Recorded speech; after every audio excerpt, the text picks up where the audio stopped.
We should be. We are live. Hey, Corona Days Professional Development Group. It's me, Jeanette Edwards, and this evening I am not only honored, I'm geeked up. Okay, I'm geeked up. It's a Friday. It's beautiful out here in Baltimore, Maryland, and I have the honor of sitting down with Mr. Joseph Bradford III, and Yes, he's ma'am. going to talk to us about leading with love. Let me tell you a little about what he's going to share with us, and then I'll give you a little bit about Mr. Bradford. All right, so Joseph is going to share his journey from being an event promoter to an advocate for homelessness and affordable housing. He's going to tell us the story of B.A.R.E Truth Incorporated, which is the nonprofit that he founded.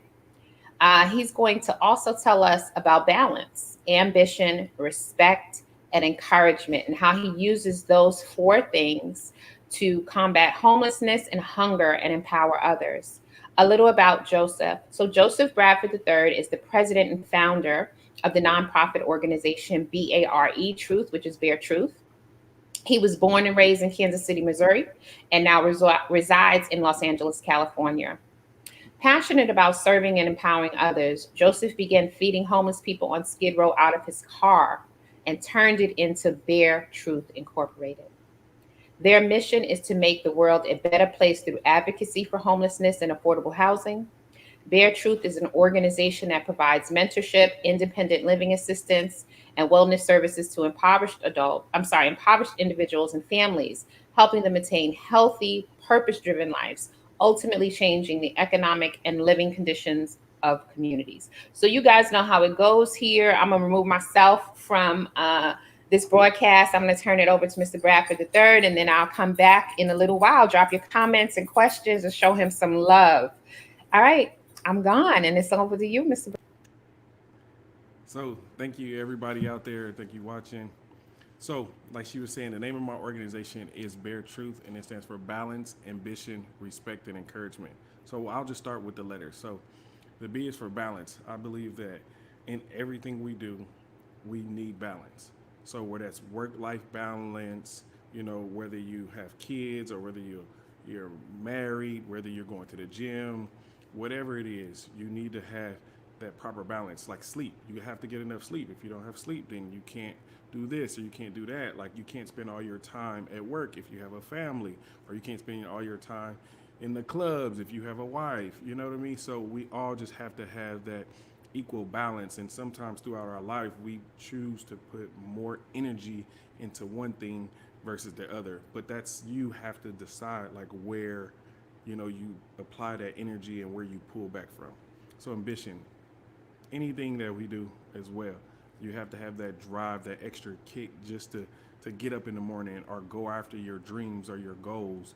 And that's the ambition just comes from you. Like you start that drive, you make a plan and you go and guide that. Respect, for me, respect starts with self respect. If you don't respect yourself, you cannot respect others. And a lot of what we do is dealing with, people that are homeless or facing homelessness right now. And when we're giving them food, it's it's never our dream or our mission to put people down, and it's really treating people with respect and bringing and uplifting people. So we start with respect first. Just giving you respect. Hey, how you doing? Just ask some questions. Hey, are you hungry? Or hey, do you need? Or how can we help? And that's just a respectful thing from a person to person. Black, white, big, short. Blue, purple. It doesn't matter. You have to have respect for one another, and that's the whole goal here. And the E is encouragement. So the E is I always tell people this. The E is really very special for me. I'm the oldest of five. I have four younger siblings, and throughout my life, I don't personally think that I did a good enough job encouraging them.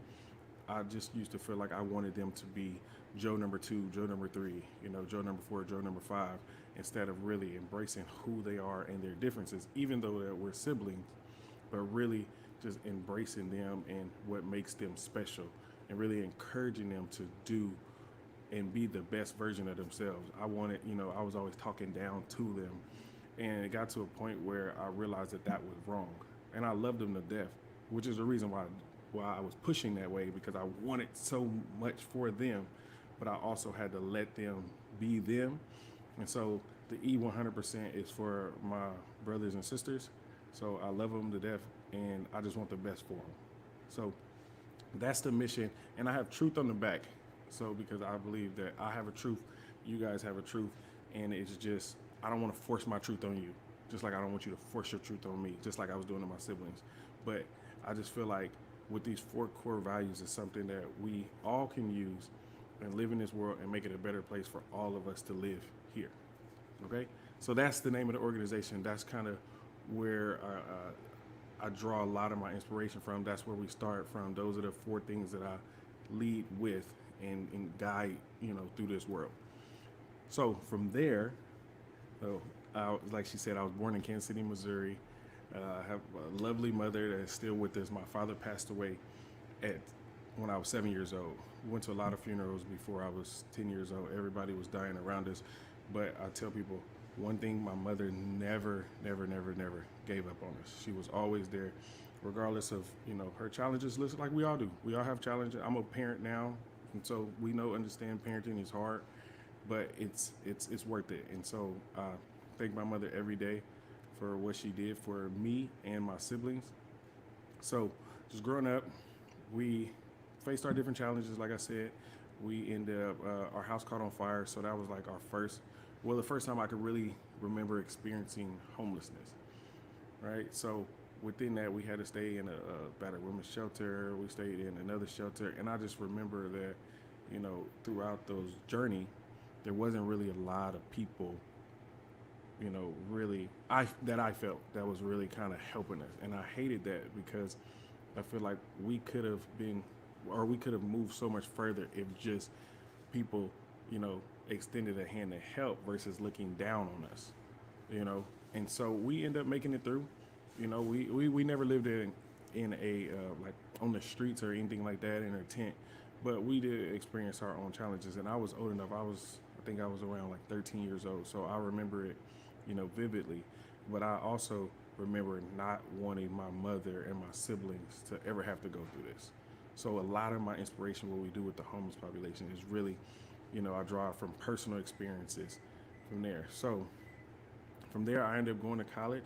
I went to college in Orlando, Florida, and then after I was down there for a few years, I moved to Los Angeles. So within living in Los Angeles, it was a culture shock, and also Florida was just a culture shock. I'm from Kansas City. I just grew up with black and white people, so I didn't really experience a bunch of different things outside of like our little neighborhood. So moving out, it really kind of opened my eyes to there's a lot of other systemic issues going on, and like how can we change it?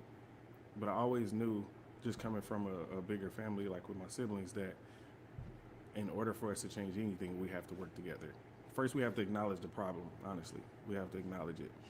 So, um, living in LA, I'm just floating through life, no real plan. I ended up getting hurt in a car wreck that caused me to kind of take a life pause and realize that I needed people, needed some help, needed people really to be in my corner, but I didn't know anybody. So I had this bright idea to promote clubs. I thought that if I was promoting clubs, I could, get to know people. And we would go out to eat every night. And I remember seeing this guy outside of Denny's. And I just started giving him food. I'll give him, but I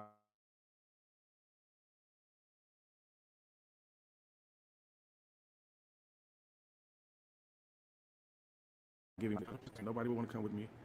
Um, Nobody would want to come with me, but I just started talking to him, and we just kind of kept going.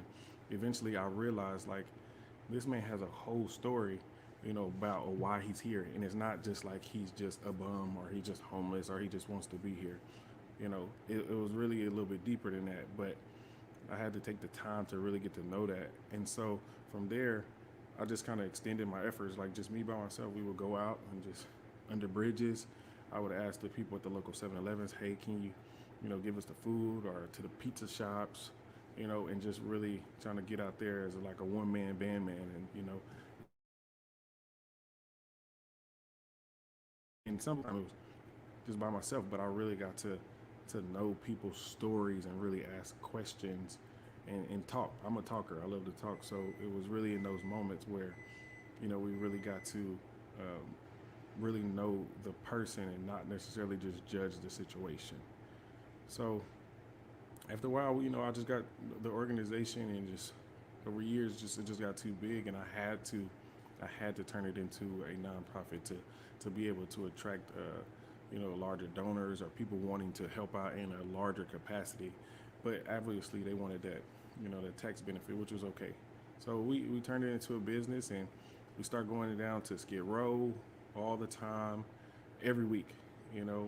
Back then it was we would go every month because it was depending on volunteers, but we really wanted to make a larger impact. And Skid Row in Los Angeles has a huge homeless population, and so we started focusing on there, just going down there. Not saying that I'm pulling everybody out or we're gonna, change Skid Row, but it was really to let people know that they were loved and they're not forgotten. That was my thing. Like I said, when we were younger, I just felt, like we were forgotten. Just forgotten. Just little kids just running around. No, but a lot of these people are, they feel that same way. Like society or people or their family just gave up on them, and a large percent of them are former foster youth that do not have any family. So the fact that we're constantly down there, we're spreading the joy, we're spreading the love, like we're leading with this love and this respect that I'm talking about. It really was was a was a way for us to get in and really kind of understand the dynamics and kind of really understand the culture and the community down there, because these smaller communities, they do have like a community feel and structure, like our communities function, but they just happen to do it on the streets.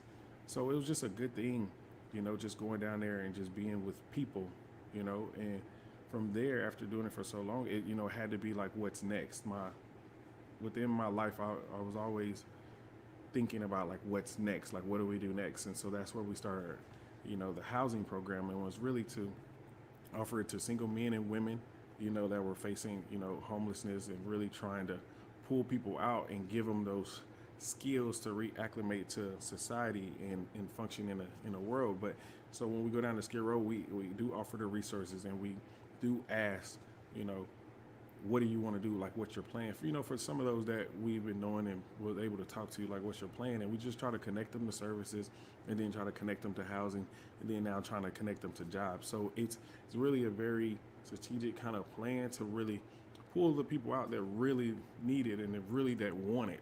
And that's the whole key. It's the people that really want it. And if you want it, then we're able to help as much as we can. So that was the biggest thing, is really what's next from there.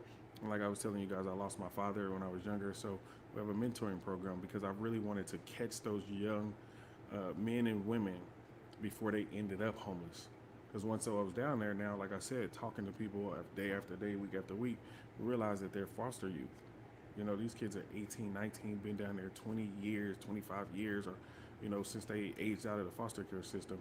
And it was really like, okay, what can we do? So now we really try to get in there and catch them at like 12, 13, 14, in those early developmental ages where we can really kind of talk to them before we kind of now lose people. So it was trying to, it was a whole system of what we're doing, but now it transitioned from just feeding to feeding still, but then now resourcing, housing, and then we start working with the kids to avoid that, and then we bring the kids out really to see what we're doing, and then how they can kind of help their brains develop and say, I don't really want to be here. I bring them to the houses where, right now we house close to 100 people, so they can really see what's happening. And sometimes the older men and women talk to them and just let them know like the stories of like how they got there. So it's a moving topic when you realize that these people are people too. We sometimes forget that the person laying on the street is a person as well.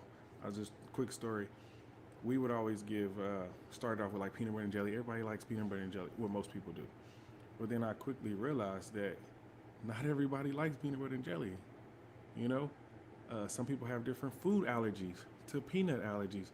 And I used to be personally offended, like, well, you're homeless, you should be hungry, you should eat. I wouldn't say those things, but that's what I was thinking. But like I said, after talking to people, you realize, like, I don't like certain things. I don't like olives. So it's not wrong for this man not to like peanut butter, regardless of, whatever it is. And to be honest, like, we're walking into his space. Like, I'm coming into his community, trying to give out, free food and everything. That doesn't mean he has to accept it. So like I said earlier, we have to learn to treat people as people and not just judge everybody from the outside, because everybody has a story.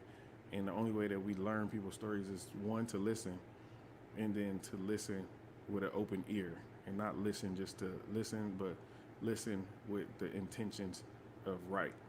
So that was my story. So I appreciate everybody for listening, and I'm happy to be here. So thank you.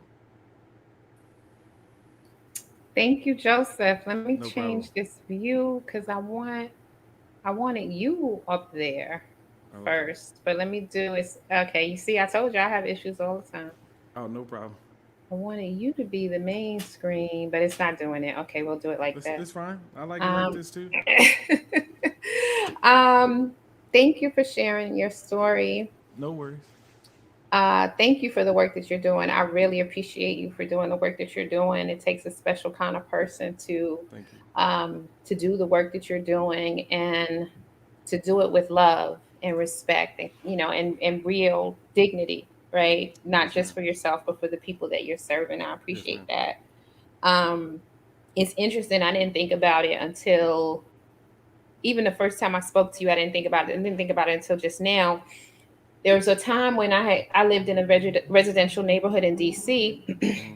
and there was a homeless woman in the neighborhood, Mm-hmm. and I hadn't seen a neighborhood have a homeless person since I was a kid. When I was growing up, Oh, wow. my grandparents' neighborhood in the Bronx, there was a homeless man, Okay.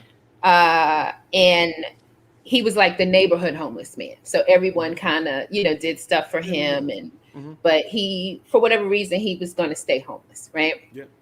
Uh, Because some people don't realize, like, homelessness is a choice. Some people yes.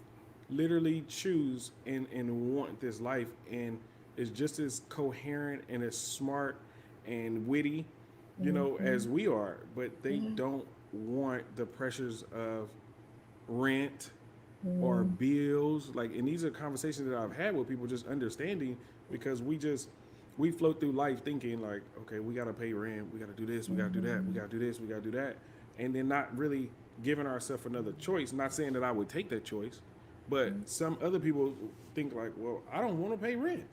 How, Hmm. I don't want to, be here, or I don't want to be there, or I don't want to, have the pressure of answering a cell phone or keeping up with cell phones. You know what I mean? Like, so it's a fine thing that people really don't listen, because some people, I know some people right now that sleep in a car or sleep outside, but will go to 24-hour fitness every single day, shower, have really nice cologne, and you will never know. Have a computer and sit at Starbucks, back when the world was open. But Hmm. sit at Starbucks all day, and do whatever they're doing, and you walk in Hmm. Starbucks, get your little drink, and keep going, and you wouldn't know. But this man, Hmm. like, literally sleeps wherever he sleeps, and like I said, go to 24-hour fitness, take a shower. He got to pay for a membership, and Hmm. you wouldn't know. But he's not paying the $1,500 in rent or whatever else, and Yeah. he can live his life and do exactly what he want to do. Not saying that he's bothering anybody, though. Yeah. He's not the Hmm. guy out there panhandling or sleeping. Hmm. So homelessness doesn't have a single face, and sometimes I think Hmm. that we all associate it with the drunk guy, in front of the Hmm. building. No, that's not homeless. Homelessness, if I'm sleeping on your couch, that's Hmm. homeless. You know what I Yeah. mean? Yeah. So it looks Yeah. different, and I try to educate people on homelessness doesn't have one particular face. Hmm. You know. This is true. Yeah, and this is true. I mean, working in schools, I've seen all different ways, a Mm, lot of different ways people can be right. homeless. Right. Um, not just our students, some of Oh some of yeah. our staff, you know, Yeah. Yeah. and you don't realize it. People come to work every day, Uh huh. sharper than me, Uh huh. Uh huh. So yeah, I I've definitely seen that. Um, Yeah, so this woman was homeless in in my neighborhood in DC. And it had been so long since I'd seen a homeless person in a neighborhood since I was a kid. Like it would be, you'd see homeless people, but where Right. homeless people were in New Right. York City, maybe on trains or whatever. And I'd always ask her, could I buy her something to eat? And she'd say no, but can I have $1 or whatever the case may be. So Mm-hmm. one particular day it was raining. It was like when fall is getting ready to turn into winter. You don't Mm-hmm. know about that in LA, No, yeah. but Well, I grew up in Kansas you know City. about that from home. I Yeah, know okay. all about it. I go Yes. home often in the All wintertime. right. I don't stay So long, but I go. yeah, it was. I remember it clearly. It was a Sunday, and it was raining, and it started. It was cold, and I saw her sitting outside, and I just had it in my head. I said, you know what? I'm gonna go home and I'm gonna cook, and I'm Mm-hmm. gonna bring her some food. So I cooked, and I also went to give her a jacket that had a hood on it because she had a jacket on, but it did not have a hood, and it was raining. Right. And she was very, very grateful for the jacket. She said, "I don't want the food." I said, "No, go and eat it. It's good. I promise I didn't do nothing. I promise you I didn't do anything to it." Uh-huh. And I was so insistent, and she said, "You gonna force me to eat something if I don't want to eat it?" And I was like, you know what? You are so right. I'm so Mm-hmm. sorry. Yes. Mm-hmm. I don't know. She could have been vegetarian. She could have been There's like, a I don't want to bunch eat of no food people. you cooked. I There's a don't know. bunch of vegetarian homeless people, Yes. and And we I had think cooked pork and we. chops. Okay. I cooked smothered pork chops. She might not, Yes. and I was Yes. just trying to Yes. push that food on her. So when you Yeah. said that, I remembered her saying, "You gonna force me to eat something I don't Mm-hmm. want?" And I said no. And I ended up giving her some money that day. It was an older woman too. She could have been my grandma. Mm-hmm. I ended up giving her some money that day, and then I would, from time to time give her things, and then she disappeared, and that broke my heart. Now Mm-hmm. she could have disappeared for, a better life, or something could have happened, but that Right. broke my heart when I didn't see her anymore. So, Mm-hmm. I appreciate you reinforcing that. Um, that a person that we see that does not have a home is just like us, and they deserve our respect, right? So Yes. even when you think you're helping them, in that case I thought I was doing something great for her. Yeah. She she It's not. found, yeah, It's you not. know Sometimes we have to help people the way that they want it. Just like you or yes, me. You know yes. what I mean? Like you like what you like. And people do that. Unfortunately, it's funny. Like Hmm. people do that to me. And I said this. I made a post before. I was like, no more socks. Like as a grown man, like I'm tired of people giving me socks. Like it's just funny because like I don't want socks. Like the gesture is very nice. It Uh-huh. is, but I don't want socks. Like, why don't you ask me what I want? And so that's where, but all these different things that you're saying, and I'm saying Hmm. right now, like I learned it these same ways. Yeah. Where somebody was like, "No, I don't want that shit." You know what I mean? And I was Hmm. just like, "What you mean you don't want it?" And it was just, but I had to realize, like, well, I don't always want, what I mean? Hmm. Everything people want to give to me either. Regardless if I take it or not. And it's like, no, so there's Yeah. certain ways, you know, it's I don't always give people money, and I'm not telling Hmm. anybody that they should, Yeah. give people money, but it's also understand like, well, what people want. And there's certain Hmm. values or, things that you might have that you might not support. You don't want to buy people alcohol, you don't want to buy Yeah. people cigarettes or different things like that, Hmm. right? But they could use some socks. They Hmm. could use homeless people right now. I'll tell anybody, socks is a good one. You can always give socks. They're probably always gonna take the socks.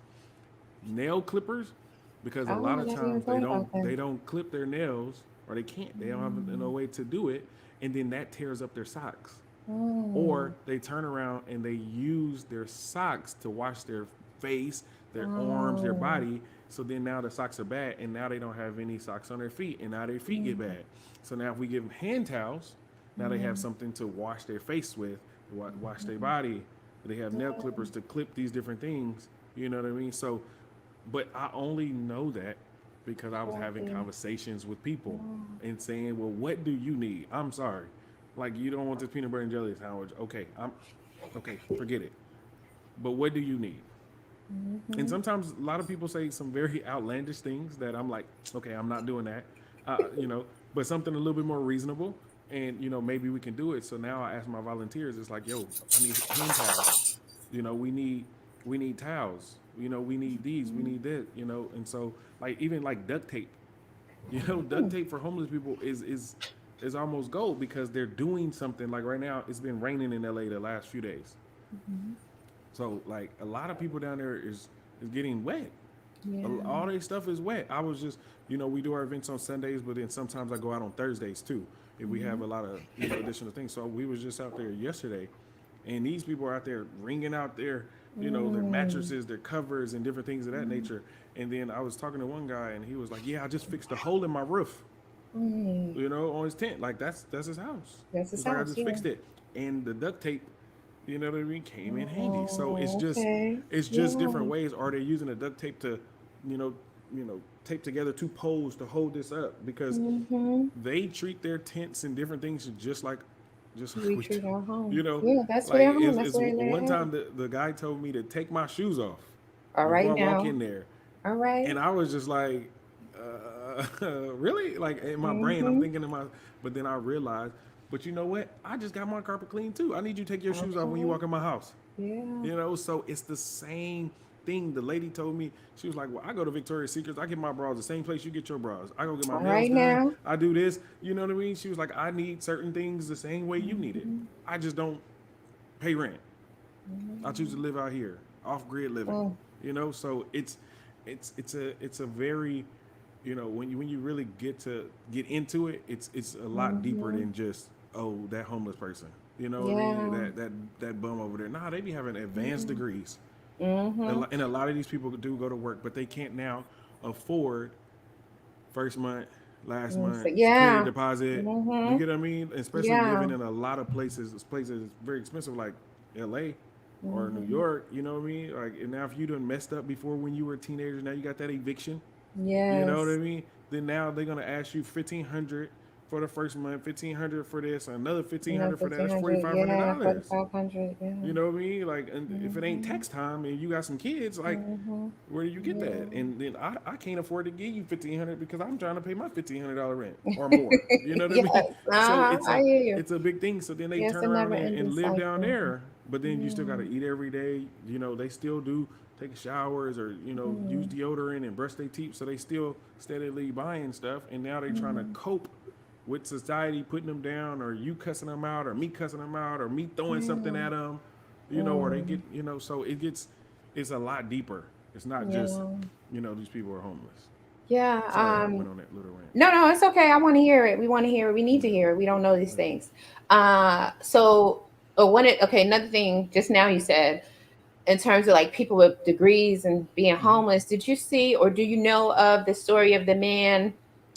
I want to say he was from Princeton or Harvard. It was a black man. It was just 2 years ago. He was on Skid Row, and another person who graduated from whether it was Princeton or Harvard or Yale, was one of the Ivies, Mm-hmm. end up allowing him and his wife to come off of Skid Row and live in their like guest house, like pool house. Mm. Yeah. Okay. I'm gonna have to No, I'm I gonna don't have to know that pull it one. up. I'm gonna Yeah, have to pull it up please to send it to me. see what happened. It was like in the LA Times, it was a whole thing about it. And then they did like a mini documentary on it. I want to see like what happened because they had a lot of real challenges even getting acclimated to being in that house Let me now. tell you, Yeah. some people have never swept a floor. Yeah, they had a lot of stuff going You on. get what I mean? Like when I move people in, and I'm Mm-hmm. asking them, and sometimes it'd be so sad. Let me tell you, because I'm looking at people that's like could be my mother or could be my grandparent, Mm-hmm. and it's just like, hey, how long have you been homeless? 30 years. Mm. And it's like, golly. And so then now, telling a person that's been living and kind of doing whatever they wanted to do for the last 30 years that, hey, you know what? You're going to have to like clean up like Yeah. after yourself. Like you're going to Mm-hmm. actually have to, you know, clean the toilet, clean the Mm-hmm. shower after you use Mm-hmm. it. Because then now that's going to cause a problem with the next person that's one, you know what I mean? Yes. And it's very little stuff where we take for granted. If I spill something right now, I'm gonna get it Mm-hmm. up. But down there, they eat, they sandwich, and then it's like, Yeah. Mm-hmm. and so now it's like a re-education of the Yes. mind, but now to a person that's 60. Like that's Mhm. not the easiest thing. But then now you want to say, but they signed the paper, or they did Mhm. this, or they did that, or maybe they can't even read. There's so many people Mhm. I've met that couldn't read my contract. Where we're really Mm. trying to help them read the contract, and it's just now, what do you do though? Do you immediately just throw Mm. them out because now Yeah. they're not following the rules? You Mm. know, and you are Yeah. you doing what I'm doing? We putting them in houses with people that maybe could read or just fell on some hard Yes. times or got hurt, but Mhm. now they want to live something different. But now they're mixing it with a person that don't, you know, Mhm. because people's pride get in the way, so they're not gonna say, well, I never really swept the floor before. I never really Mhm. done this or done that. I don't clean up out there myself. I typically don't take a shower, every week. Every. I had some people. This guy Yeah. said I take a shower. I take 2 showers a month. I was like, hey brother, this ain't gonna work. You know what I mean? Like you can't. Okay. You're Yeah. gonna have to. We're Yeah. gonna have to work on that. But then I can't force you into the shower either. So now, how Mm-mm. do you nicely Yeah. or politely say, hey Mhm. man, you stink? Yeah. You know. Yeah. So it's a different world. It's a different world. Yeah. So It's a let me different world. ask you, because you said a bunch of things, but I'm okay. The children, in terms of the age out from foster care. Mm-hmm. So I did not even think about that. Okay, I did not even think about that. So now that I know that this is real, I Mm-hmm. know that they struggle. I know that they struggle a lot, and that we need They to do. do more for children in foster care to prepare them for the real world. Um, are there many, or are there initiatives out in California or LA trying to do something about this? Have you guys been doing advocacy? Do people know that this is a large percentage of a significant amount of the population that are out here are former foster care? Yeah, I Um, would say I would say that there are. I would say there are. Like mhm, I myself mhm. uh, enrolled myself into the program for foster to be a foster parent All right. because it's like Mhm, I couldn't be talking about it and then not mhm. really do anything Oh about my it. And goodness! I was Wow. approved right before COVID happened, but Mhm. then with that kind of change, Yeah. so that kind of hindered that process. But I went through it like my house is approved. All I got right the now. ladder in the room upstairs. I got Mhm. the stuff on the walls. It's still here, Mhm. but it is a big program. But sometimes, like what dealing with people, I tell anybody, it's not easy. It's not Mhm. easy, and I Yeah. commend everybody that work with Mhm. people or youth or just people that's been through something, which is all Mhm. of us. It's just it's tough. It's tough because then now, when you're trying to help these kids, these Mhm. kids are now having a personality, then bounced Yeah. around from house to house or ran Mhm. away. I was going into the jails. Mm.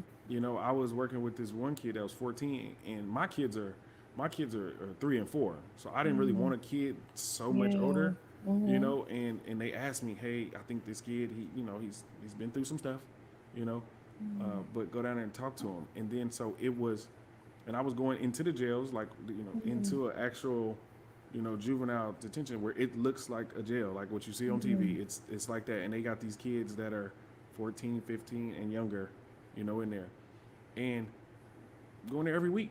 Mind you, I'm going Mhm. every week trying to talk to him and see because he was supposed to be getting out in like 2 months. So I was trying to Mhm. build with him while he was in there to Yeah. see if I wanted to do it. And then it come to find out he said that he was going to act right Mm. so he can get out to come to my house to send the homies over there to rob me. Oh my goodness. Exactly. Ooh. Exactly. You All get what I'm right saying? This now. boy is 14. Yeah. You get what I Mhm. mean? So then it's like, whoa, whoa, whoa. Nah, I Mhm. can't put my kids around. You know what I mean? Yeah. So I'm Yeah. saying that to say it's work to do. Yeah. I You know. know what I mean? It's Yeah. work. That kid just wasn't good for me.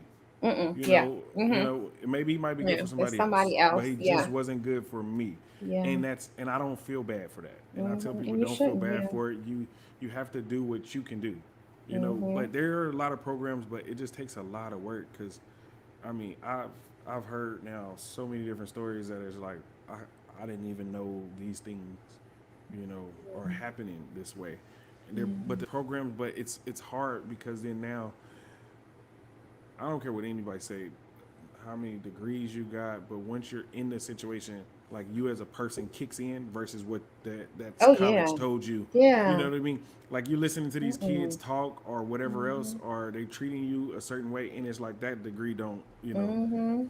mean anything. And so Yeah. it's tough because some of these kids have been abused physically, Mhm. mentally, their whole lives, Mhm. their whole lives, and it's hard to change that behavior, and they end up getting bounced and bounced and bounced up from house to house because it's like I can't do it. So then now also not only are they having these issues, now they feel like nobody cares Nobody either, cares and and nobody kind of ever f the cares. world, and they Mhm. grow up with f the world, so Mhm. then that's when they want to get high so that now they don't have to worry about the world, and then it just Mhm. what I mean, it just Yeah, literally it's a like cycle. keeps Yeah. going, you know what I mean? And so I think it has to be a better way.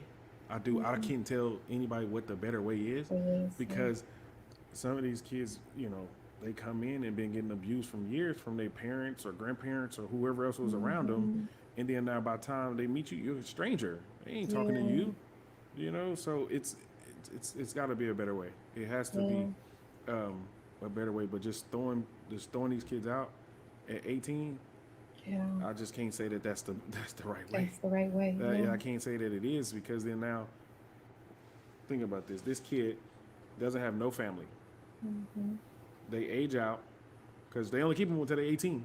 Mhm. And once they're 18, then they put them through all these little courses and try to help them find a job. But then these kids are Mhm. like, F that job, F the people. And then what do they do? Mhm. And so then now you meet somebody, and they got a place down here, or my friend is doing something down there, let's go smoke over Mhm. here. And then that cycle just repeating. Like, I wish that Yeah. they would keep them in longer. They do got other programs to help them with money and do different things of that Mhm. nature. They do.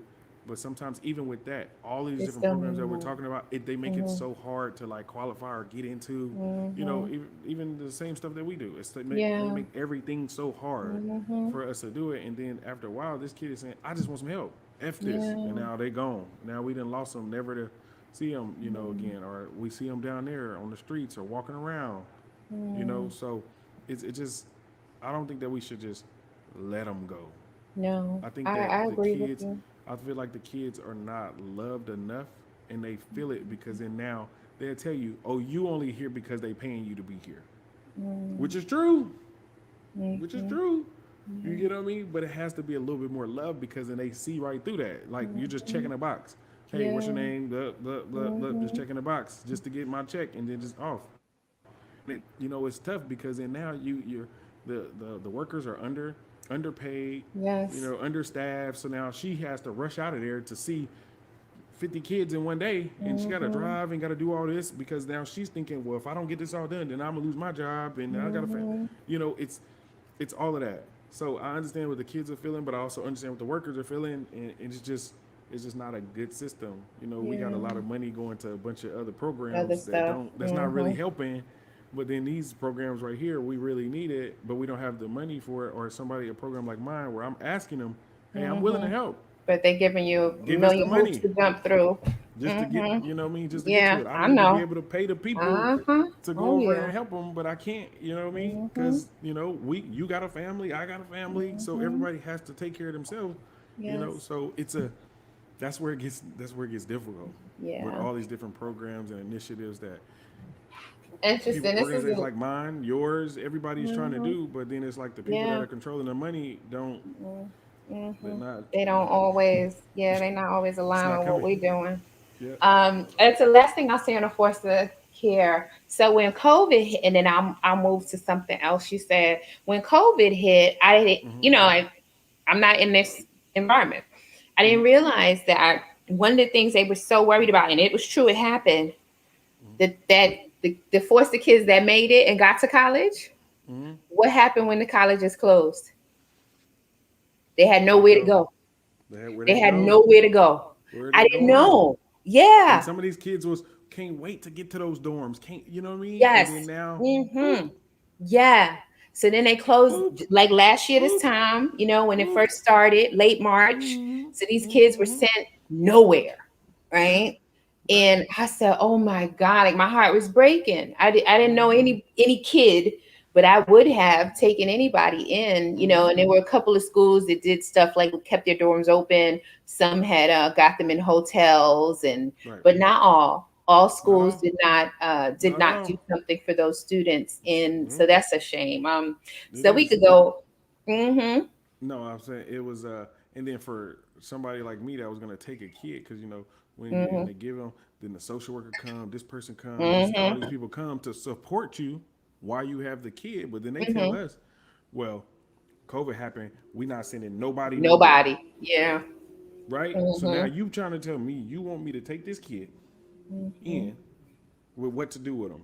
The schools are Yeah. closed, daycares are closed, Well, but I still got to work because I still, yeah. I still had to go feed people. Now my houses are Yes. falling apart, and I'm trying to hustle up food and driving all around.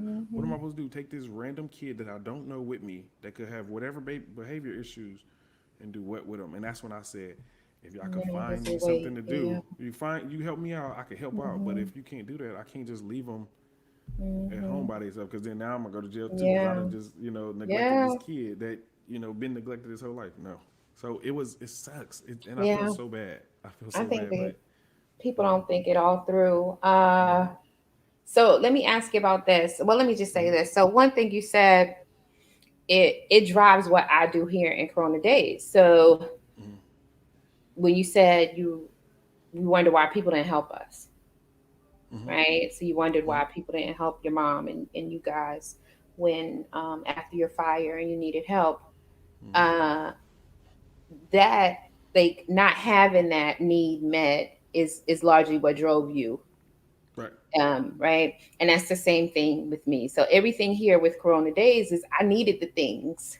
I needed Mm-hmm. people to teach me how to Mm-hmm. get a job. I needed people to teach me how, okay, you got it. Now let me teach you how to act right when you got it. Right. Okay, now Right. let me teach you how to get your skills up so you can get the next one, right? Right. Let me teach you how to deal with microaggressions, like so Right. all and I didn't have it. And so I Right. said, you know what? Or it took me I didn't have it, so I had to figure out ways to get it for myself, like you did. Like you figured Right. out what was going to work for you. It wasn't event Mm-hmm. promoting, right?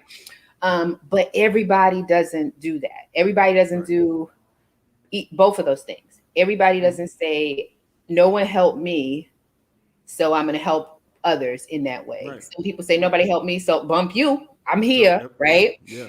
Yep. Then you Mm-hmm. have other Which I people can't who, be mad at them either, though. yeah, no, no, Can't be mad at no, them either. no, Mm-hmm. no.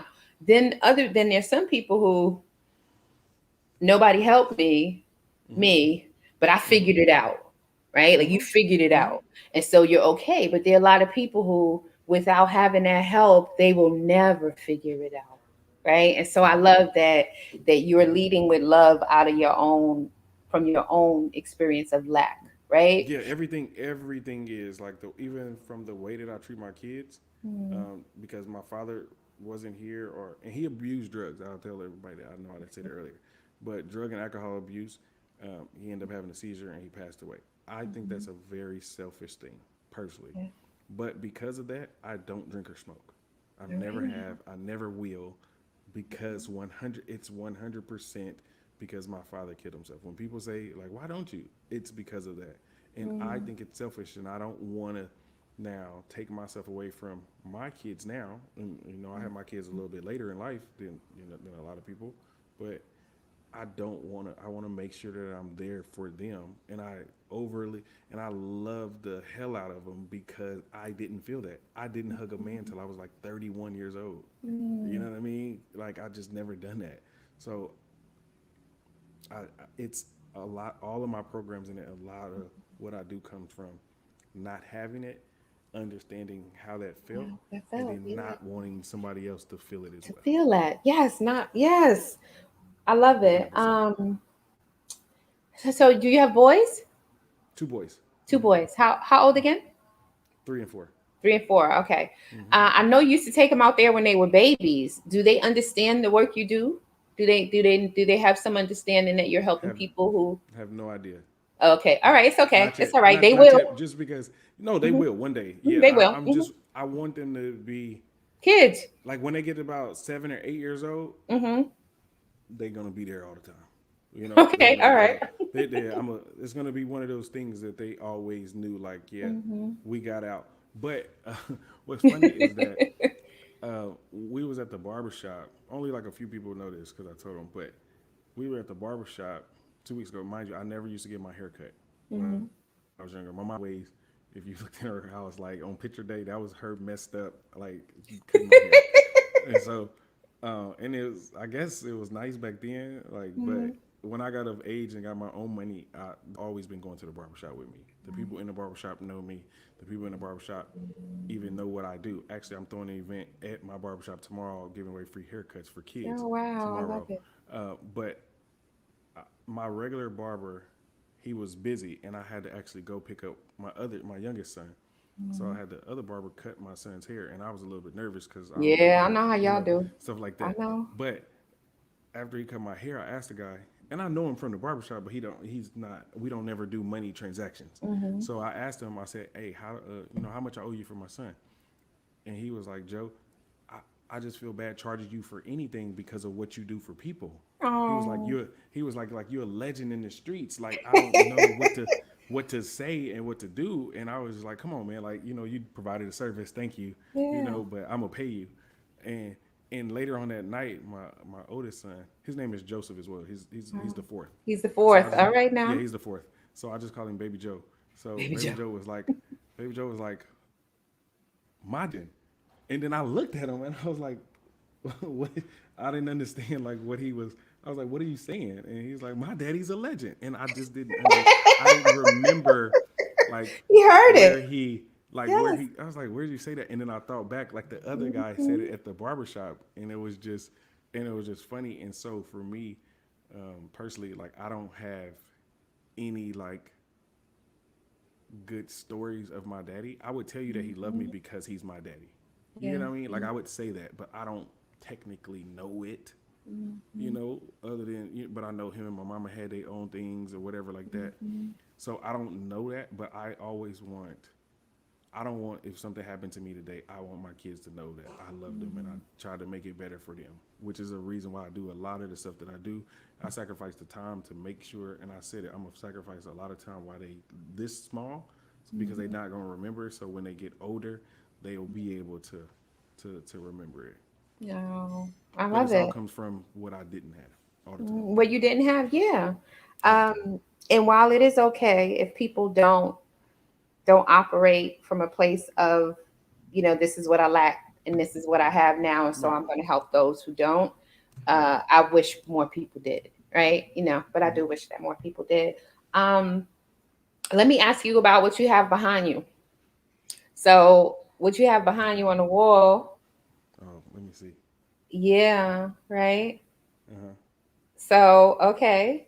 Do you use that Mamba mentality mantra? Yes, because Or I've do you have always another lived. that's yours?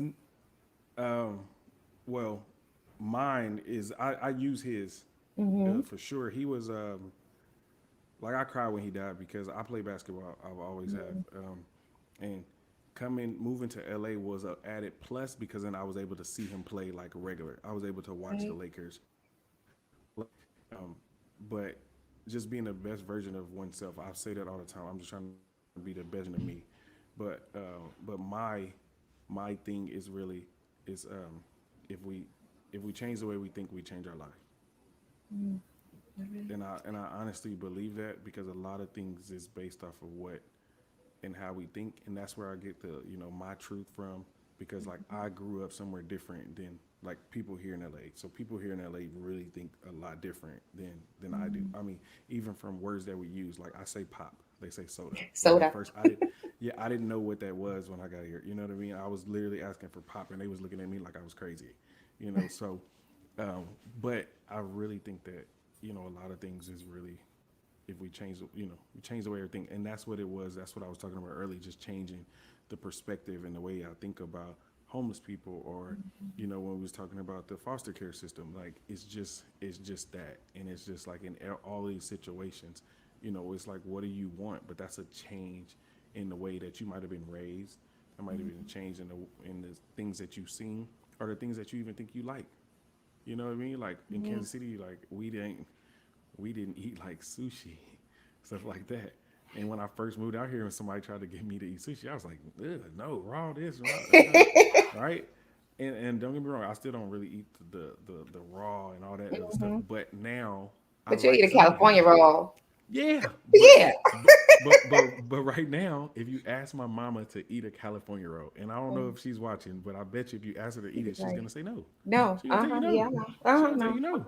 Yeah, She my gonna tell mama you would no. too. And I'm Yeah, born in New York where it's a whole yeah, bunch of other stuff going on. yeah, My mother be like, yeah. nah, uh-uh. Exactly. She, you know what I mean. So it's just like little Yeah. things like that, and it's just now, but it's allowed me to go in different circles, and people Hmm. are doing different things, or hey, let's go out for this, and it's like, okay, let me ask more questions to see what it is first, Yeah. but that was just a change and shift to say like where we only, I'm from Kansas City, so where we only just eat barbecue, we just eat a lot of barbecue and we just do Yeah. it this one way, and there's so many different ways. If anything I learned about LA, there's so many different ways to do the things that you want to do, Mhm. and I feel like you have to be open to learning them, and to doing them and experiencing, just having different experiences. And I feel like just growing up, sometimes we don't, maybe you're not privileged enough to have Mhm. other experiences, which is okay. But then now that you're old enough and you have the vision or the want to, I think you should, go Go try it. ahead. Not everything. I don't think you should try everything now. I'm not telling anybody that, but within reason, Hmm. I feel like Yes. if that's what you want to do, like I got my passport with nowhere to go, and then Hey, eventually we went to when the time Toronto is right right, after you'll that. go. You, Hmm. you know what I Yeah. mean? So, but when I was younger, I didn't hear nobody talking about passports. You know what I Hmm. mean? Like I didn't even really know that it was anything outside of Kansas City. Yeah. Taco Bell was Mexican food. Hmm. You know what I mean? So it wasn't even, it was all these different things that you have to just be open to and experience. And like I said, I'm not trying to tell y'all that I'm open to everything. 'Cause I would never tell anybody that, because Lord knows that some stuff I'm just like, Mm-mm. But but for the most part, I feel like if we change the way we think, like you'll change your life, because you'll realize that not everything is personal. Not everything is a personal attack. Because I don't like the way you Yeah. dress doesn't mean I don't like you. I just don't like that Yes. shirt. You know what I Yes. mean? But we all take it personal because it's like, oh, you're attacking me. No, I just don't like your style. Like Yeah, I hear it's you. it's okay. Hmm. You know what I mean? Like It's I don't like the okay. way my nephew does his hair, but I love him. But that's Yeah. what he like, and so it's like, listen, I can embrace it. I can embrace you for being you without liking it. Yes. Well, all right. So I'll just tell you this. I saw the video where the man was saying you gave him a pair of Nikes. You gave him three pair of Nikes, three pair of Mm-hmm. sneakers. Mm-hmm. One, I know one he kept a pair of Nikes. I don't know what Mm-hmm. the other two were. Mm-hmm. And he gifted the others to other people who were Mm-hmm. homeless. And I Mm-hmm. love that. I love that he didn't hoard them. He said, No. this person needs, that person needs, and he was like he went so many miles on those Yeah. nights. So Yeah. yeah, I And love it. even with that man, that Hmm. night, and I don't know if y'all can tell from the video, but that was at nighttime. That was one of those times where I said I'll be going out at night, Hmm. talking and feeding people. He he remembered me, Yeah. and he said, "Hey man, I know you." And then so in my heart, I was like, "You don't know me." No, you don't. Like, it's cool. I mean, you cool and all, but you don't know me. And that's what I was thinking. And then he Mhm. was like, oh, yeah. He was like, I met you like 3 years ago in Long Beach. And I Yeah. was like, man, stop it. Like, you don't, And then we just got to talking. And then he was like, yo, you gave me some shoes. He was like, actually, you Mm. gave me three pair, because I would ride around, Yeah. with them in my trunk. If I see somebody, it's right Mhm. size or whatever. Hey, you want these? Um, and I remember giving him some. Once he told me, and I still didn't remember him specifically, Mhm. but once he started talking, I was like, well, that definitely sounds like something I would do, like give him some Mhm. shoes. And then I was just more happy that he said that he gave them away Gave them and away. was That's what I helping, loved. and he Yes. helped other people, and that's been my Mhm. whole goal. If I help you, then now you're in a better Yes. position to help somebody else, Mhm. and that's really all I was doing it for, so like that gave me joy, because a lot of times, I get a lot of grief, or I feel like I'm not doing enough, Mhm. just with whatever I'm doing. I literally tell my mama that all the time. She was like, well, you gotta just Mhm. enjoy it, and you do. And I was just like, yeah, but it's just like I could be doing more. I could be Mhm. doing this, or I could be doing that. And that was one of those moments where I stood there and I was like, thank you. All right. Like Yeah. I appreciate I appreciate you doing it because I didn't tell him, hey, get these other two away, Yes. but he realized that somebody else had an issue, and that's what I was meaning when I said that they have a community, Their own like they are community. in a Yeah. community, Hmm. together, to help people and or help each other stay alive. They might be Hmm. doing whatever negative stuff together, but they still, Yeah. stay together, and it was a cool moment. It was a very nice Mm, moment. I love it. I like that too. Okay, I'm gonna go to my questions, and but before I go to my questions, I'm gonna ask you if there are people watching the live or people who catch us on a replay. Hmm. What's the best way for them to help? But let me ask you two things. Let me just ask you very specifically for Bear. Okay. Like, what's the best way that people can help Bear, B.A.R.E, Bear Truth? And then if people just want to help in their own communities, what would you suggest? So, like, So, so the mhm, best way to help the organization right now, I would mhm, say, is to whether you're here in LA or you're anywhere around the world, because you might not be able to physically be here. The mhm, best way is if you go to the website, which is beartruthinc.org, and just make a monthly donation, whether okay, it's $1, $5, $10, whatever it is, whatever you can afford. That will be the best way because we take that money and we now go and help the people. Some people don't want to mhm, go out there with us. Some people yeah, can't because of work or because you live in Baltimore, mhm, or you live in Dubai, whatever it is. yeah, You know, those are ways that you can help the organization. And also, you can always reach out to us. And then if there's a specific need that mhm, we might be having at that moment, one lady asked, like she was like, "Oh, I'm gonna send you 100 toothbrushes." Well, mhm, that's perfect because then we put those in our bags that we hand out. yeah, You know what I mean? So there's different ways. There's always different ways. And another way too is if you know somebody that can help us, if you can connect us to an organization or this yeah, grant or whatever else, like mhm, connecting us to somebody else or another mhm, organization that this is what they do. They give out this. I have a buddy that lives in Dallas, John, uh, but he works at a hospital. Guess what? He sends us all the excess supplies. He all sends right me now, boxes of blankets and all little right, toothbrushes or PPE stuff that they've been having mhm, through Corona. Those things help. We take those right downtown. I also give those out to the people that are in our houses as well. So I've, we have space for everybody. I'm not neglecting nobody. There's a place in here, whether you're just praying for me, like mhm, it yeah, all works. It all works, mhm, you know. And so in their own communities, I've been trying to like get my family, my cousins, just to do something.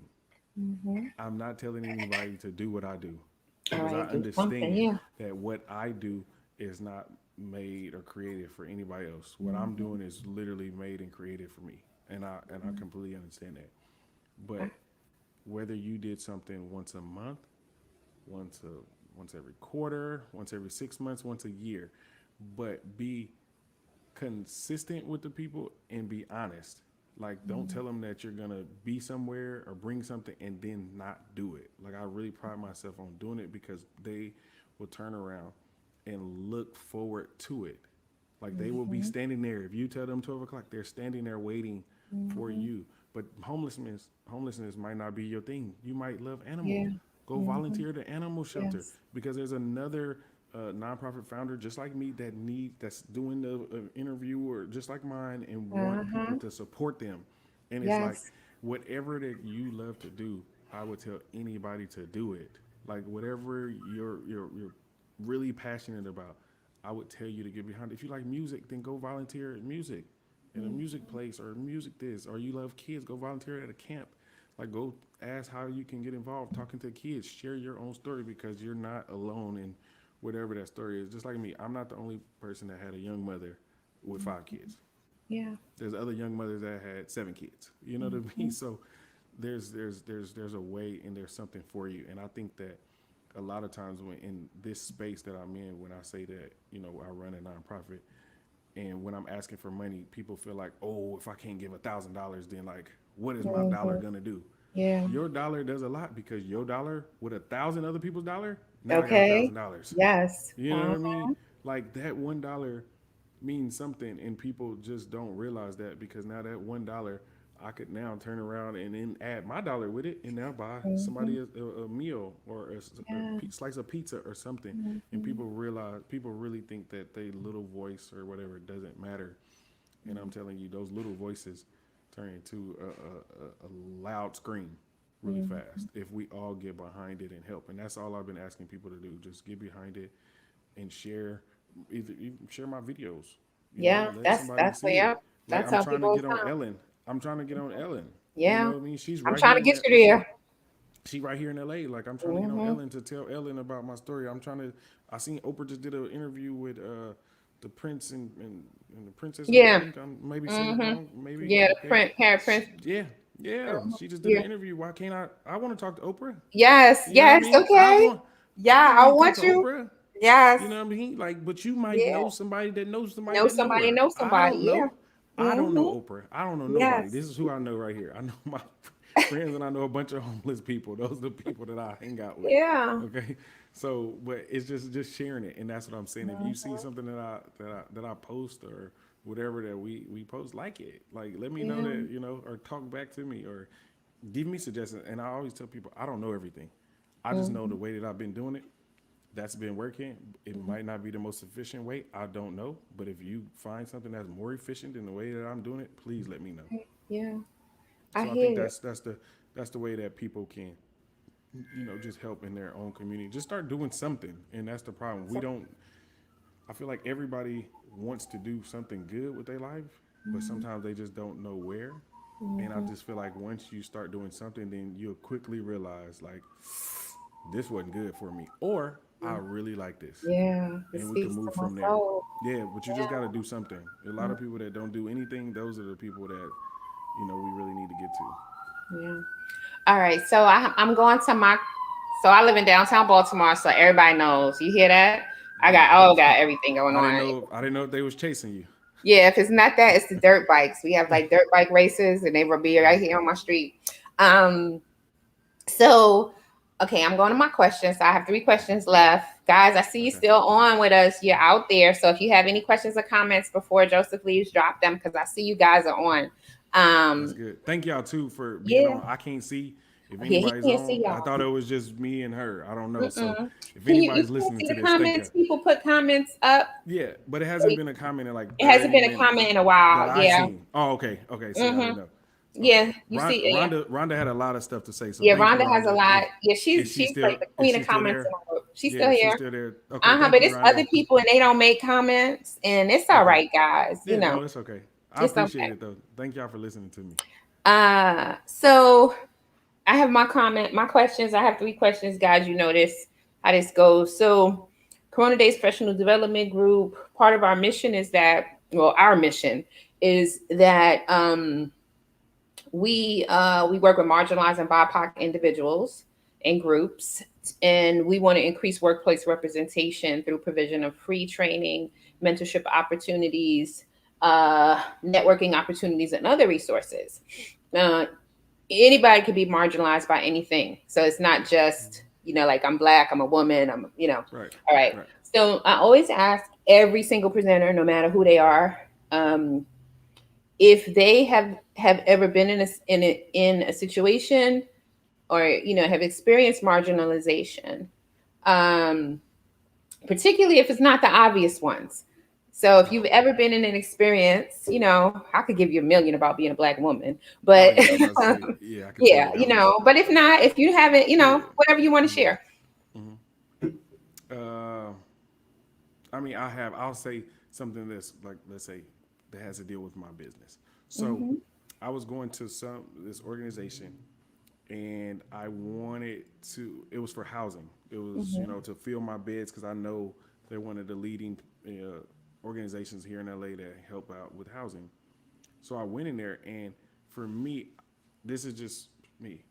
I dress how I dress right now. I wear a Yeah, T-shirt with my logo on it because I want people to ask me, yeah. "What does that mean?" I want you to do that. That's why I wear it big across my chest, or my sweater, or my hoodie, whatever it is. Literally, I haven't wore outside of a Kansas City Chiefs jersey. I literally don't. I literally don't wear anything else but my clothes, but in different colors. Okay, Hmm. So, and I had on some jeans and tennis shoes, and I walked in Mm-hmm. there, and I asked them to see, I wanted to speak to somebody about this, and then they was like, "No, you have to sit down," and like they were rude. Rude. No, you gotta sit down. And unfortunately, this place is in the middle of South Central, so it's not the Mm-hmm. nicest area around it. And I'm Yeah. pretty sure that the people that they meet always aren't Mm-hmm. so pleasant with them. So I'm Yeah. not saying that they don't have a hard job, but what happened is they grouped me in Mm-hmm. with everybody before listening to me. This from the Yeah. security person to the Wow. people behind the glass, and Mm-hmm. then I was trying to talk, but they kept trying to talk over me, Over and you. then eventually I was like, I am a landlord trying Mm, to help these people. And then it mm. was like, oh, you a Oh. landlord. Oh, why you didn't say that? No, no, no. Actually, come over here. Yeah. Right. I can imagine. And Mm-hmm. then and then I looked around and I was like, okay, well, Mm-hmm. the brother right there has on some jeans, a t-shirt, and some tennis shoes. So now you figured that we had to be the Mm-hmm. same because I'm a black man, he a black man. Mm-hmm. You know what I mean? Because Yeah. I didn't have on no suit Mm-hmm. and no tie and I guess a briefcase, then Yeah. now you didn't treat me with respect. Mm-hmm. You get what I mean? You just Yeah. and see, and that's what I don't like. And so in Mm-hmm. some stuff, in some parts of me, I literally dress like this to Mm-hmm. show people that hey, you can own a business and do Yes. all this other And stuff be just like this. and dress just like I dress. Yeah. Check this out. So I like the new Jordans that come out too. I'm gonna buy them. Mm-hmm. If I, Yeah. you know what I mean, and I'm gonna wear them with my Bare Truth shirt. Yeah. You know what I mean? So it's it's it's it's wrong, and I tell Mm-hmm. people that like that's wrong. You don't have to, just because of what you dress like. But don't get me wrong. If it's time to dress up, though, I got a suit. Yeah, I hear I you. got the I hear you. suits. You clean up I got nice, huh? yeah, I got the All right. suits. You know what I All mean? right. Like I got Yeah, them. you I'm got it. probably gonna have on a Bare Truth shirt too, or a Bare Uh-huh. Truth tie Yeah. or something With the like that. jacket. With the But jacket. I I hear got you. it. I got it. But at the same time, my day to day, no, I'm not running around here in a suit. You Mm-hmm. know what I mean? I'm not. And so it was just funny, and I ended up talking to one of the supervisors about that Mm-hmm. because it is like, yo, y'all don't know who, you never know who people are, and that's one thing I learned about living out here in LA. Like you don't know who people are. Yeah. I mean, it was one point they was talking about the guy from Apple, like he had or no Facebook, Mark Mm-hmm. Zuckerberg or Mark whatever. Zuckerberg. This it was the same outfit. You know what I mean? Mm-hmm. This is where he wore jeans, a little t-shirt, and this, and Yeah. he got billions of billions. You know what I mean? Yes. Like it doesn't. My clothes don't make the person that I Mm-hmm. am. You know what I mean? Just what I feel comfortable wearing today. Yeah. So that was just one. Okay. I know you have Out of many more. many. I ask the question That was to one. everyone here because I want anyone watching, whether they're a member of our group or anyone else, to know that in spite of being marginalized, right, Hmm. that people do great things. So someone else could have said, taking that situation and let it eat them up so much, right? And Hmm. any situation where you're marginalized, let it eat you up so much that it now affects the way you move forward, Hmm. ultimately not allowing you to move forward sometimes. Right. And so Right. sometimes, and we have people right now who are watching this or who will watch this Hmm. who who are dealing with the situation where they are currently being marginalized, or they've been so demoralized because of because of a marginalization situation that it's affecting their ability Hmm. to move forward to success. And I want them to see that, you know, the people who come on this platform and everybody who is on this platform is successful in their own right and in their own way. And Hmm. everyone, even if it's a white male or a blonde hair, blue eye white female, has an Hmm. experience of marginalization. Yep. But in spite of that, they have gone forward for success. So that's why I asked that question. Hmm. Um, my second question is my favorite question. Okay. Uh, if you could go back in time, anytime, it could be yesterday, and tap a younger Joseph Bradford III on the shoulder and tell him something you know now, what would you tell him?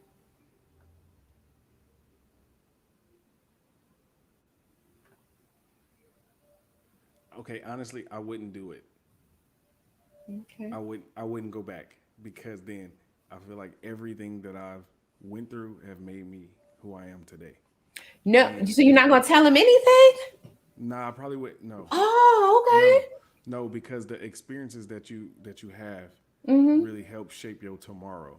All And right. so if I would have told them, I feel like that would have been cheating, and then Okay. like All right. I'll I take would, that. I'll take that. yeah, I would have. I'll I feel take like I that. would have been cheating, and then I wouldn't be able to experience what I'm experiencing right now and Mm-hmm. inspire people because like I feel like in my life I had to everything is I had to work for it. I always had to Mm-hmm. work for it and then live to tell somebody else like, okay, I did it, you can do it too.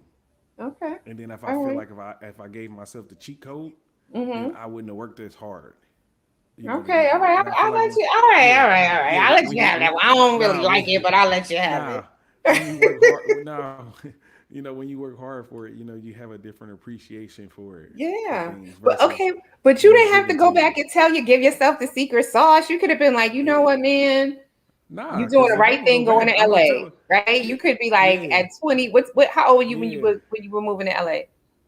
22, You could have been 22. like, yep, this is the right thing for you. Like, go and Yeah, get on that plane, go and get in that car, pack it. I mean, like, it could be anything. It could have been like, yeah. good job. But I hear you ain't you don't have to get the cheat code, but Nah, that's your answer. And nah, nah, I no, no. respect it. Okay, well then I'll give you something else then. Okay, but that I mean that's my answer. But All right. I would I would tell myself in certain little um, certain moments where I felt like giving up, not to.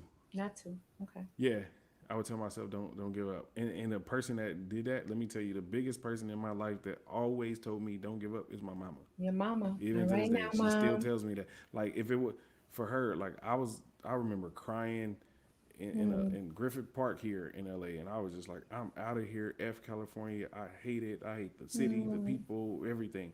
And then she was like, nope, mm-mm. nope, don't give up. And for her, she like, you of course you can come back here, but you're Yeah, not gonna be but happy. And I but remember her no. telling me, she was like, you're not, and she told me you're not done. All right But I didn't now. know what she was talking about in that moment because this was a little bit before like I had the idea of my organization. At this Mm-hmm. time, I was just still going feeding people at night, like literally after the club. Mm-hmm. We would party all night and then, you know, do this. So I would just tell myself another reassurance, not to give up because sometimes I, because I want stuff so bad and I feel like that I'm doing the right thing and it's like why ain't nobody noticing it? Yeah.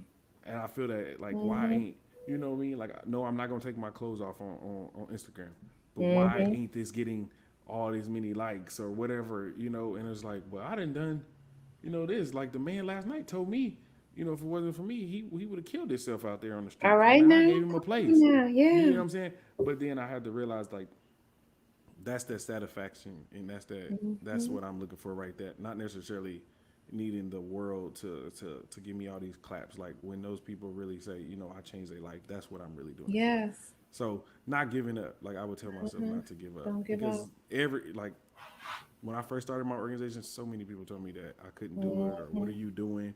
And these are Mm-hmm. people that I know. Like what Yeah. that ain't gonna work or not to do that. Go do it this way or do something Mm-hmm. different or whatever else.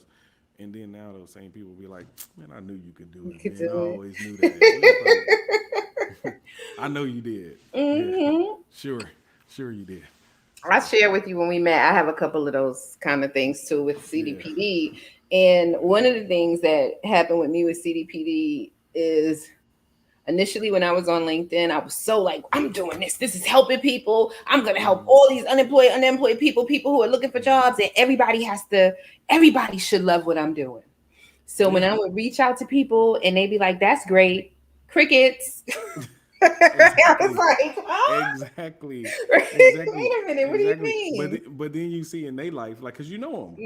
Then Yes. you see what they be doing, and you be like, well, I done all this, and you give me nothing. But then like, Yes. Uh-huh. but you'll wake up and go stand outside all day for that new Apple phone. Yeah, so then I like you, I had to just change it and say, you know what? Bump that. I need people to support me. But Right. the way I'm gonna get some people to support me is just like you. I'm gonna let them know what I'm doing. Mm-hmm. Right. And I'm not gonna Mm-hmm. be, harassing individual people, and my people will come. And they have started they once they started to See what come, I that's mean? it, they coming, you But know? look, in that moment, that was a mental shift. You Yes, changed the way you yes. think, and you Uh-huh. changed your life. Yes, That's what it I'm did. saying. You see Mm-hmm. what I mean? Because at That's what first I it was like, how is. can they not want to help people? It's the pandemic. Like, Ex- what are they crazy? You and now know? just imagine this. What I'm saying. I'm talking about feeding people. Yeah. Like walk around with me. Like just go. Or can you donate $5? We can buy one Mm-hmm. more pizza. And it's like, what, how would you not want to do that? But I don't now watched you. Uh, I don't know the correct way to say this, but I done watched you do stupid stuff with your money. Mm-hmm. Mm-hmm. But now I'm asking, Yeah. can you just come with me? You ain't even got to give the money to me. You can buy it Mm-hmm. yourself. Just Right. come with me. And then be like, well, actually, I ain't got it. I just had to Mm-hmm. do such and such and such and such, and my gas, and then like Mm-hmm. my goldfish need like some new water in it. You know what I mean? It'd be like, what? Okay, Mm-hmm. Yeah. all So right, you're right. I had to change the way I was thinking about it. Okay. So this is my final question, and my final question is, and you might have said it, and it's okay. We'll say it again. If no, before I get to my final question, I have one pre-final question, only because I want people to know. How old were you when you started doing this work, Joseph? 20. When I first started feeding, like When you fed that man? I was around like 26. All right, now, okay. I Yeah, ask you, I was like 26 ish. Yeah, hmm I was in a there young somewhere. black man, Yeah, I was in there still a somewhere. young black man, right? Yeah, I ask but for the young people watching, yeah, right? So they let them know that they can start revolutions too. Okay, yeah, yeah. I was 26 ish. Yeah, 26-ish. All right, yeah. Like it was around there somewhere. I around was that under time. 30. Yeah, Okay, yeah, I you're was under definitely 30. way under 30. And like I said, I wasn't doing it no big time. It was literally like That's how it starts. What do you mean? take this half eaten sandwich. Like Yeah. literally, it was like, man, Yes. I done ate enough. Here, you can have this. He want this. Hmm. Of course, he want this sandwich. Just Yeah. with my saliva on the All right. on Uh-huh. the hamburger. Of course, he want this with my picked over fries. Of course. Well, why wouldn't he want it? You know what I Yeah. mean? So, yeah. Yes. Um, I love that. I'm loving this conversation. Okay, but this is my final question for real now. So if we could have one takeaway from our hour and 15 minutes together, what would you want that to be? If people walk away with one item from what you've shared with us this evening.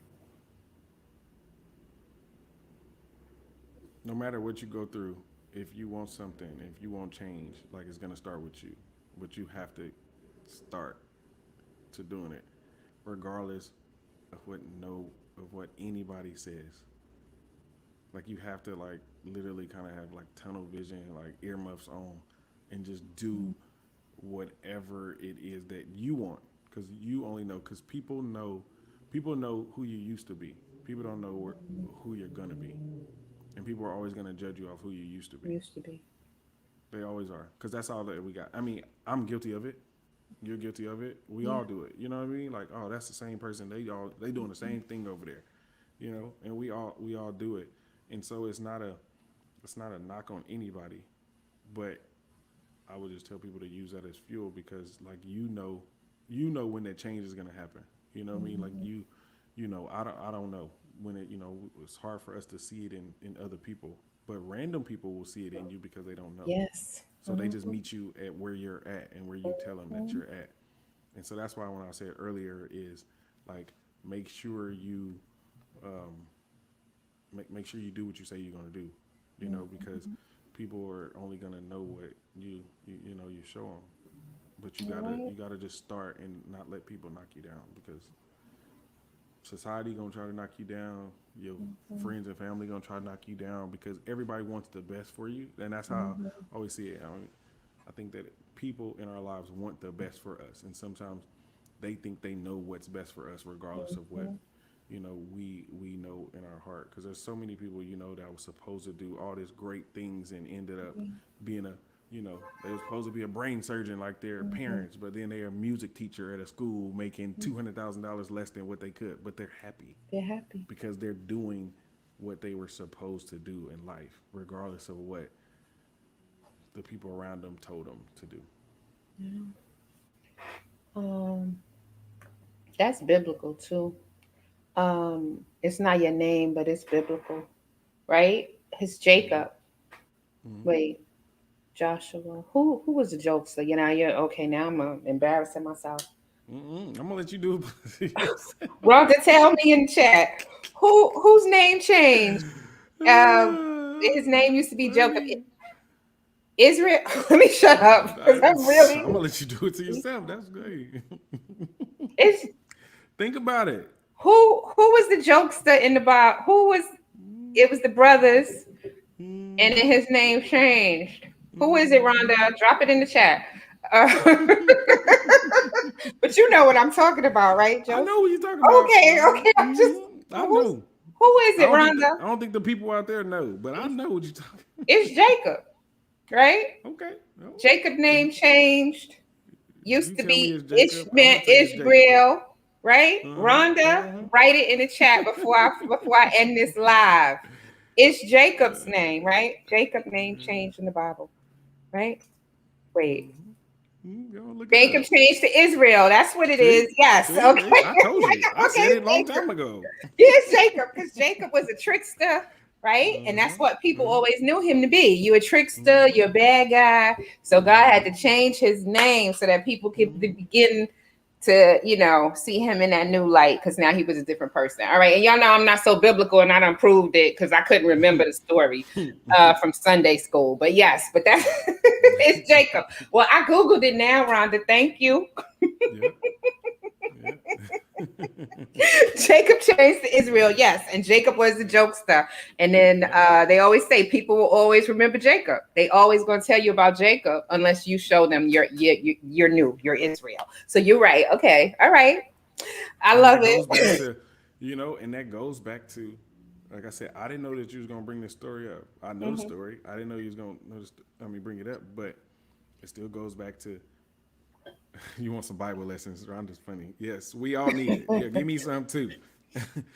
Isn't um, it the Sabbath? Since you'll be off social media, now I'm messing with her. um, but it goes back to that same thing. You change the way you think.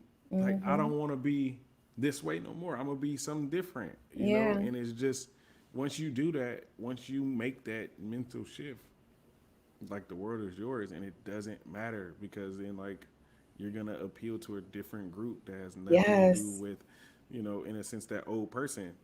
Uh, you can't you just gotta be you. You gotta do what you know is right, regardless. Like I'm Mm. telling you, we don't know. Everybody's gonna tell you. There's people that told you shouldn't be doing this, but then now, Rhonda is fantastic here, and she said this is amazing. You Hmm. know That what I means that mean? you Like, you got her away from her Sabbath. oh, She's Seventh Day okay, Adventist, and she watching. She said Joseph got me here. This was amazing. Uh huh. there you go. Now let me leave you alone. Yeah, P.S. yeah. In the Bible, you could do kind See, things on the Sabbath.